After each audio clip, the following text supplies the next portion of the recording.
वो गिनती भी भूल चुके थे कि जंगल में भटकते हुए उन्हें कितना समय हो गया है। अब तो खाने पीने का सामान खत्म हुए भी कई दिन बीत चुके थे। दूर दूर तक जहां तलक भी नजर जाती थी बर्फ ही बर्फ नजर आ रही थी। ना कोई पेड़ पौधा, ना जंगली जानवर। पेट भरने के लिए उन्हें कोई साधन नजर नहीं आ रहा था।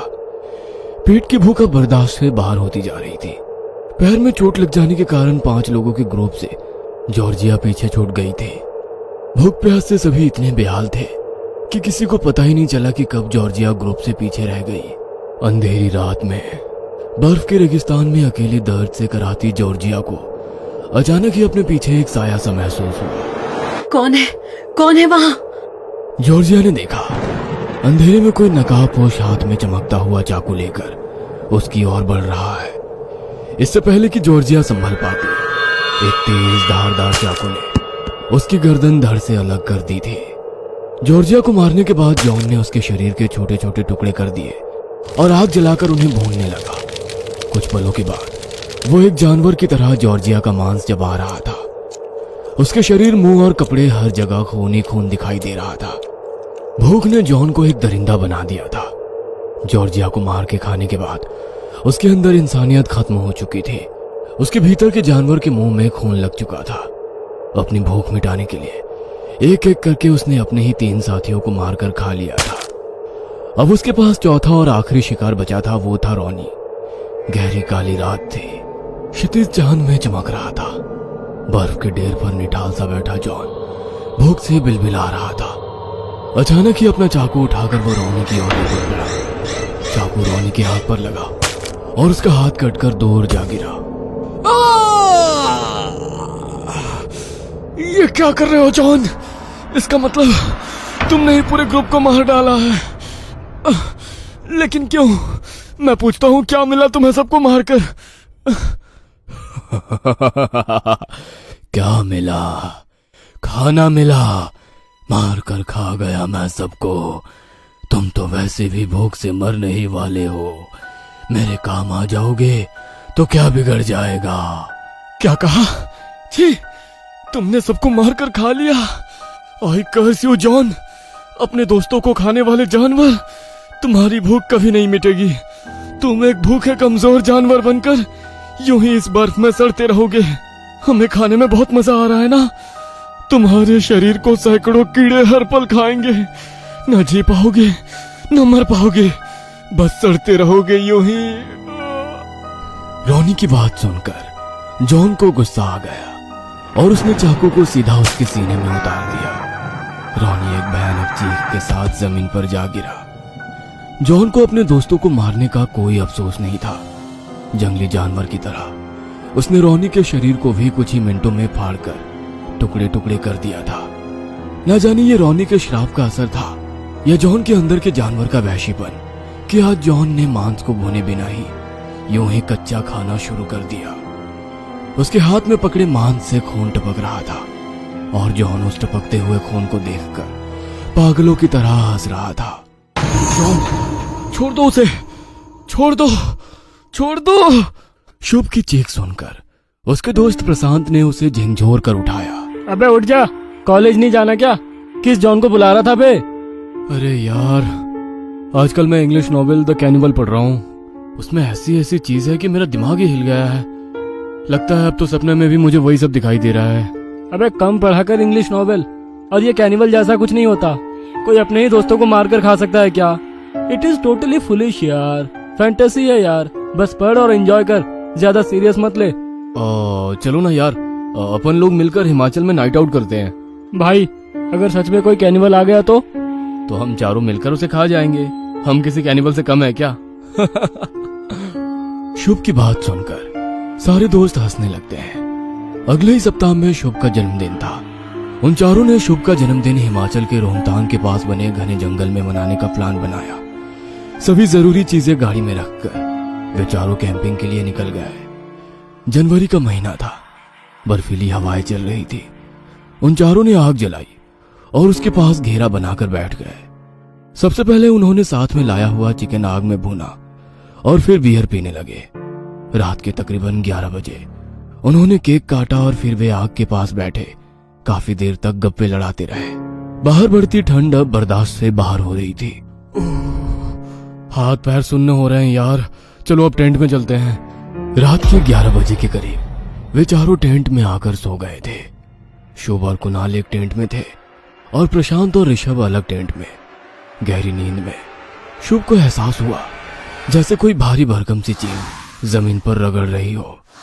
उसने धीरे से आंख खोली तो उसे अपने टेंट के बाहर कोई आकृति हिलती हुई दिखाई दी। कुणाल उठ यार, देख कुछ है हमारे टेंट के बाहर। अरे यार प्रशांत होगा, वही है भटकती आत्मा, उसे नींद नहीं आ रही होगी।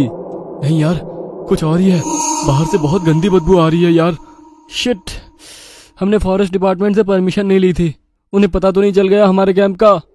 इतना कहकर कुणाल टेंट से बाहर निकल कर आया। शुभ यार कोई भी नहीं है यहाँ, तो कोई जंगली जानवर रहा होगा, भाग गया लगता है, चलो सो जाते हैं। टेंट की तरफ लौटते हुए शुभ ने देखा बर्फ में नीचे लगभग 1.5 फीट लंबे पैरों के निशान बने हुए थे। वो कुछ समझ नहीं पा रहा था। कुणाल और शिव वापस अपने टेंट में आकर लेट जाते हैं। कुछ देर बीतने के बाद प्रशांत की आंख खुलती है। ऋषभ तू टेंट में ही रहना, लगता है कोई जानवर है आसपास, मैं देखता हूँ। अपनी पिस्टल संभालता हुआ प्रशांत टेंट से बाहर आ गया। बाहर आकर उसने देखा कोई आकृति तेजी से टेंट से दूसरी तरफ भाग रही है। कौन है, कौन है वहां, रुक जाओ। प्रशांत की आवाज सुनकर शुभ भी अपने टेंट से बाहर निकल आया।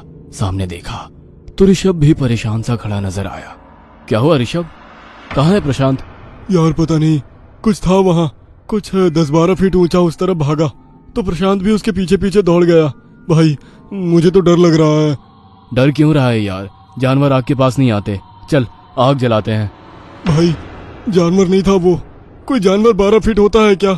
2 पैर पर चलने वाला 12 फीट का कोई राक्षस था वो। तेरी उतरी नहीं है क्या? मैं सच बोल रहा हूँ यार, कुछ है वहाँ। यार प्रशांत कहाँ गया अब, यहाँ अकेला रहना सेफ नहीं है। अच्छा चल दोनों साथ में चलते हैं। मैं नहीं आ रहा यार, मुझे बहुत डर लग रहा है, मैं अपने टेंट में ही रहूंगा। भाई पहले प्रशांत को ढूंढते हैं फिर निकलते हैं यहाँ से। प्रशांत, प्रशांत तू है कहाँ यार, प्रशांत। शुभ प्रशांत को आवाज लगाता हुआ जंगल में आगे बढ़ रहा था। तभी उसे एक पेड़ के पीछे प्रशांत दिखाई देता है। कहाँ चला गया था यार, तूने तो जान निकाल दी। प्रशांत शुभ को इशारे से एक तरफ उंगली दिखाकर चुप रहने को कहता है। शुभ जैसे ही पलटकर देखता है उसके पांव के नीचे से जमीन निकल जाती है। ऋषभ के ठीक सामने एक पेड़ जितनी लंबाई का कोई जीव खड़ा था। उसका शरीर गंदा और बदबूदार था, शरीर जैसे हड्डियों का ढांचा था। जगह जगह शरीर का मांस सड़ रहा था और सैकड़ों कीड़े उसके शरीर पर रेंग रहे थे। उसकी आंखें किसी बल्ब की तरह चमक रही थी और वो खड़ा किसी जानवर की तरह गुर्रा रहा था। उसे देखकर ऋषभ लड़खड़ाकर नीचे गिर पड़ता है। ये क्या है, कोई बचाओ, बचाओ मुझे। ऋषभ इससे पहले कुछ कह पाता उस देव ने ऋषभ की आंखें नोच कर बाहर निकाल ली थी। ऋषभ जमीन पर पड़ा छटपटा रहा था। प्रशांत शूट दिस डेमन, शूट। प्रशांत ने जैसे ही पिस्टल उसकी तरफ घुमाई वह बिजली की तरह प्रशांत पर टूट पड़ा। प्रशांत के हाथ से छूटकर रिवॉल्वर जा गिरी। शुभ ने वो रिवॉल्वर उठाई और पूरी ताकत से भागने लगा। वेंडिगो, ये वेंडिगो है। हाँ बिल्कुल वैसा ही जैसा था कैनिबल में पढ़ा था। मतलब वेंडिगो कोई कल्पना नहीं है, ये अब किसी को नहीं छोड़ेगा। उधर वेंडिगो प्रशांत पर टूट पड़ा। उसने सबसे पहले उसके गर्दन पर अपने लंबे दांत गड़ाए और उसके कंधे का मांस नोच लिया। आंखों में हैवानियत भरकर उसने प्रशांत पर अगला वार किया और उसके सीने को बीच से चीर दिया। उसके सीने में हाथ डालकर वह मजे से मांस खा रहा था। वेंडिगो ने अपने नाखूनों और भेड़िए जैसे दांतों से बड़ी आसानी से प्रशांत के शरीर के टुकड़े कर दिए। जी भरकर प्रशांत को खा लेने के बाद वह ऋषभ की ओर बढ़ गया। ऋषभ अभी भी जीवित था और दर्द से करा रहा था। वेंडिगो ने अपने नाखूनों से उसका पेट चीर दिया। ऋषभ की चीखें सीने को छलनी कर रही थी। इन चीखों को सुनकर शुभ का चेहरा डर से सफेद पड़ गया था। दौड़ते हुए उसे अपना अंत सामने दिखाई दे रहा था। जितनी देर तक वेंडिगो प्रशांत और ऋषभ को खाता रहा उतने समय में शुभ टेंट तक पहुंच गया था। अरे यार कहाँ चले गए थे तुम? यहाँ पता नहीं कैसी भयानक चीखने की आवाजें आ रही है। भाई मुझे डर लग रहा है, सबको बुला लो, चलते हैं यहाँ से। कोई नहीं बचा, वो खा गया सबको। मेरी आंखों के सामने दोनों को कच्चा चबा गया वो। हैं? कौन चबा गया? क्या बात कर रहा है? यहाँ वेंडिगो है, हम में से कोई नहीं बचेगा, हमारी हड्डियां तक नहीं मिलेंगी। होश में आओ शुभम, कौन वेंडिगो? क्या बोल रहा है भाई? कैनिबल है वो, मैंने बुक में पढ़ा है। उसे अब तक हमारे मांस की महक आ गई होगी। उन दोनों को खाने के बाद अब वो हमारे पास ही आ रहा होगा। तो तूने किताब में पढ़ा होगा ना, ये मरेगा कैसे? बता भाई, क्या करे? कैसे इससे पीछे छुड़ाए? कुणाल की बात सुनकर शुभ ने आग जला दी और दोनों टेंट की ओट में छिप गए। उनके हाथ में जलती हुई लकड़ी थी। कुछ पल के बाद शुभ को अपने पास से सड़े हुए मांस की बदबू आने लगी। वो आसपास ही है, कुणाल अलर्ट रहना। तभी वेंडिगो पास वाले पेड़ से किसी 4 पैर वाले जानवर की तरह नीचे उतरने लगा। उसके लंबे खून से सने नाखून बेहद डरावने लग रहे थे। नीचे उतरकर उसने अपनी लंबी सी जीभ बाहर निकालकर जोर से हिलाई और उसके बाद वो बिजली की तेजी से शुभ के हाथ पर टूट पड़ा। शुभ जानता था अगर उसके हाथ कमजोर पड़ गए तो बस इसी पल वेंडिगो की जीत हो जाएगी। इसीलिए वेंडिगो के हमले से घायल होकर भी उसने आग वाली लकड़ी नहीं छोड़ी और वेंडिगो के शरीर को उससे जलाने लगा। वेंडिगो घबराकर दूर हटने लगा। शुभ, शूट करो इसको जल्दी। शुभ ने आव देखा न था, झट से 3 गोलियां उसके भीतर उतार दी। एक भयानक चीख के साथ वेंडिगो नीचे गिर पड़ा। उसी पल कुणाल और शुभ ने अपनी लकड़ियों से उसके लकड़ी के सिंगों को आग लगा दी। वेंडिगो चीखते हुए जलकर राख हो गया था। कुणाल, इससे पहले कि कोई और मुसीबत आए, चलो यहाँ से। दोनों गाड़ी से जंगल के बाहर निकल रहे होते हैं। तभी ये क्या हो रहा है? मुझे मेरा पूरा शरीर दर्द से टूट रहा है। ऐसा लगता है मेरी हड्डियां चटक रही है। क्या हुआ भाई? तू ठीक है? तू इधर बैठ, गाड़ी मैं चलाता हूँ।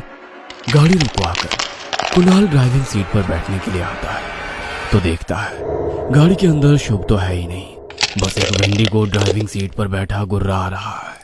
शुभ के दरवाजा खोलते ही वेंडिगो ने अपने भयानक दांत उसके सीने में घुसा दिए थे। कुणाल खून से लथपथ नीचे गिर पड़ा था। वेंडिगो लपक कर उसके सीने पर बैठ गया और उसके सीने में हाथ डालकर उसका मांस नोच कर खाने लगा। शुभ ने किताब पूरी नहीं पढ़ी थी।